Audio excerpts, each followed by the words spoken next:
ಎಲ್ಲರಿಗೂ ನಮಸ್ಕಾರ. ಪರಿಮಳ ಕಿಚನ್ಗೆ ಸ್ವಾಗತ. ನಾನು ನಿಮ್ಮ ಪರಿಮಳ.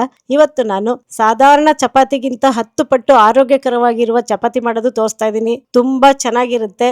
ಹಾಗಾದ್ರೆ ಬನ್ನಿ ಏನೇನ್ ಪದಾರ್ಥ ಹಾಕ್ಬೇಕು ಮತ್ತು ಮಾಡುವ ವಿಧಾನ ನೋಡ್ಕೊಳ್ಳೋಣ. ಒಂದು ದೊಡ್ಡ ಕಟ್ಟು ಪಾಲಕ್ ಸೊಪ್ಪು ತಗೊಂಡಿದ್ದೀನಿ. ನೋಡಿ, ಈ ತರ ಎಲ್ಲ ಕಟ್ ಮಾಡಿ ಚೆನ್ನಾಗಿ ತೊಳೆದು ಇಟ್ಕೊಂಡಿನಿ. ಎಳೆದಿರ್ಬೇಕು, ಗ್ರೀನ್ ಚೆನ್ನಾಗಿರ್ಬೇಕು.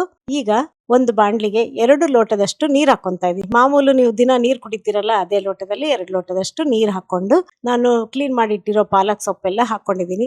5 ನಿಮಿಷ ಅದೇ ನೀರಲ್ಲಿ ಚೆನ್ನಾಗಿ ಕುದಿಯಕ್ಕೆ ಬಿಡ್ಬೇಕು. ಕುದಿಯಕ್ ಬಿಟ್ಟಾಗ ನೋಡಿ ಈ ಕನ್ಸಿಸ್ಟೆನ್ಸಿ ಬರುತ್ತೆ. ಚೆನ್ನಾಗೆಲ್ಲ ಈಗ ಬೆಂದಿದೆ. ಬೆಂದಿರೋದನ್ನ ಗ್ಯಾಸ್ ಆಫ್ ಮಾಡ್ಕೊಂಡು ತಣ್ಣಗಾಕೆ ಬಿಟ್ಬಿಡಿ. ಒಂದ್ ತಟ್ಟೆಗೆ ಹಾಕೊಂಡ್ರೆ ತಣ್ಣಗಾಗಿರೋ ಸೊಪ್ಪನ್ನೆಲ್ಲ ಒಂದು ಮಿಕ್ಸಿ ಜಾರಿಗೆ ಹಾಕೋತಾ ಇದೀನಿ.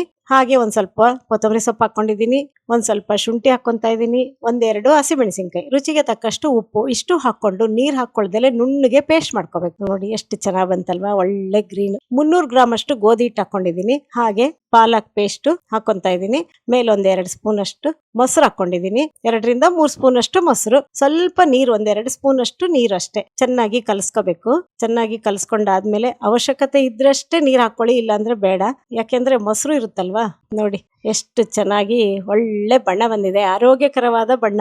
ಇದು ಯಾವುದೇ ರೀತಿ ಕೃತಕ ಬಣ್ಣ ಅಲ್ಲ, ಪಾಲಕ್ ಸೊಪ್ಪು ಬೇಯಿಸಿ ರುಬ್ಬಿರೋದು. ಹಂಗಾಗಿ ಒಳ್ಳೆ ಐರನ್ ಇರುತ್ತೆ, ಆರೋಗ್ಯಕ್ಕೂ ಕೂಡ ತುಂಬಾ ಒಳ್ಳೇದು. ಮಕ್ಕಳು ತುಂಬಾ ಇಷ್ಟಪಡ್ತಾರೆ. ಚೆನ್ನಾಗಿ ಸ್ಮೂತ್ ಆಗಿ ಕಲ್ಸ್ಕೊಂಡಾದ್ಮೇಲೆ ಮೇಲೊಂದ್ ಸ್ವಲ್ಪ ಎಣ್ಣೆ ಹಾಕಿ 1/4 ಗಂಟೆ ನೆನೆಯಕ್ಕೆ ಬಿಟ್ಬಿಡ್ಬೇಕು. ಹಿಟ್ಟು ನೆಂದಷ್ಟು ಸ್ಮೂತ್ ಆಗಿ ತುಂಬಾ ಚೆನ್ನಾಗಿ ಬರುತ್ತೆ, ತಿನ್ನಕ್ಕೂ ಚೆನ್ನಾಗಿರುತ್ತೆ.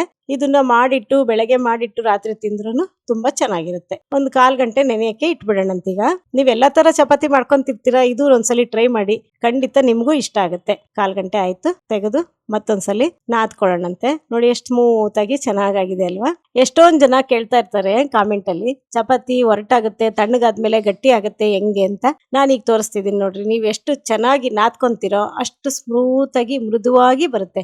ಆಮೇಲೆ ಬೆಳಗ್ಗೆ ಮಾಡಿದ್ದು 10 ಅವರ್ಸ್ 15 ಅವರ್ಸ್ ಆದ್ರೂ ಮೃದುವಾಗಿ ಚೆನ್ನಾಗಿರುತ್ತೆ.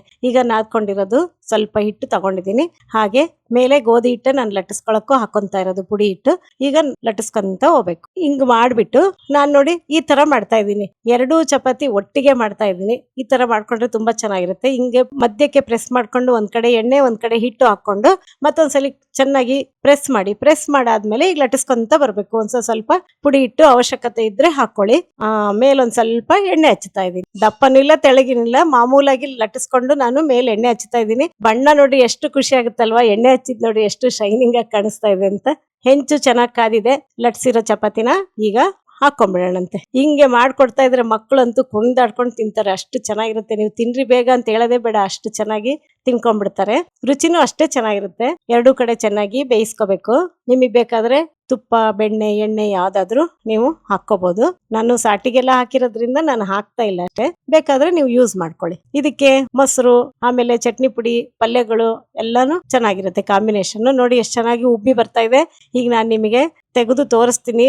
ಪದ್ರ ಎಷ್ಟು ಚೆನ್ನಾಗಿ ಬಂದಿದೆ ಅಂತ ತೆಗೆದು ತೋರಿಸ್ತೀನಿ. ನೋಡಿ ಎಷ್ಟು ಚೆನ್ನಾಗಿದೆ ಅಲ್ವಾ, ಸ್ಮೂತ್ ಆಗಿ ತುಂಬಾ ಚೆನ್ನಾಗಿದೆ. ಈಗ ಪದ್ರ ಎಷ್ಟು ಚೆನ್ನಾಗಿ ಬಂದಿದೆ ನೋಡಿ. ಒಂದು ಚಪಾತಿ ಮಾಡೋ ಟೈಮಲ್ಲಿ 2 ಚಪಾತಿ ಅಂತ ಹೇಳಿದ್ನಲ್ವಾ, ಇದಕ್ಕೆ ನಾನು ಸುಲಭವಾಗಿ 2 ಚಪಾತಿ ಮಾಡೋದು ತೋರಿಸ್ಕೊಟ್ಟಿದ್ದೀನಿ. ತಿನ್ನಕ್ಕೂ ರುಚಿಯಾಗಿರುತ್ತೆ. ಇಷ್ಟ ಆಗಿದ್ರೆ ಲೈಕ್ ಕೊಡಿ, ಶೇರ್ ಮಾಡಿ, ಹಾಗೂ ಪರಿಮಳ ಕಿಚನ್ ಯೂಟ್ಯೂಬ್ ಚಾನಲ್ನ ಸಬ್ಸ್ಕ್ರೈಬ್ ಮಾಡ್ಕೊಳ್ಳಿ. ಎಲ್ಲರಿಗೂ ಧನ್ಯವಾದಗಳು.